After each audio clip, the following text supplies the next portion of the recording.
அண்மை செய்தியை பார்த்துக் கொண்டிருக்கிறோம்.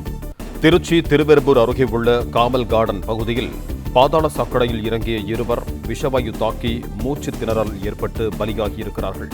இது தொடர்பான கூடுதல் விவரங்களோடு இணைகிறார் எமது செய்தியாளர் சரவணன். வணக்கம் சரவணன், உங்களிடம் இருக்கும் தகவல்களை பகிர்ந்து கொள்ளுங்கள். வணக்கம். அதாவது திருச்சி மாநகராட்சி பகுதியான திருவெரும்பூர் அருகே உள்ள கார்மல் கார்டன் பகுதியில் பாதாள சாக்கடை அடைப்பை சரி செய்வதற்காக இறங்கிய 2 ஒப்பந்த தொழிலாளர்கள் மூச்சு திணறி பரிதாபமாக உயிரிழந்துள்ளனர்.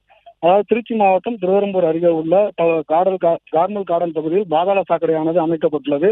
இந்த பாதாள சாக்கடையில் அடைப்பு ஏற்பட்ட நிலையில் அதனை சரி செய்வதற்காக ஒப்பந்த தொழிலாளர்களான பிரபு மற்றும் ரவி ஆகிய இருவரும் அந்த பாதாள சாக்கடைக்குள் இறங்கியதாக கூறப்படுகிறது. இது முதலில் இறங்கிய பிரபு நிலை தடுமாறி உள்ளே விழுந்ததாகவும், இதனைத் தொடர்ந்து ரவி அவரை காப்பாற்றும் முயற்சியில் உள்ளே இறங்கியதாகவும் கூறப்படுகிறது. இந்த நிலையில் இருவரும் விஷவாயு தாக்கி மூச்சு திணறல் ஏற்பட்டு உயிரிழந்தனர். இதனைத் தொடர்ந்து தீயணைப்பு நிலையத்திற்கு தகவல் தெரிவிக்கப்பட்டது.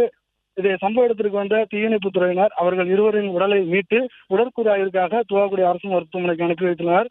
மேலும் இச்சம்பவம் குறித்து திருவெரும்பூர் போலீசார் வழக்கு பதிந்து விசாரணை நடத்தி வருகின்றனர்.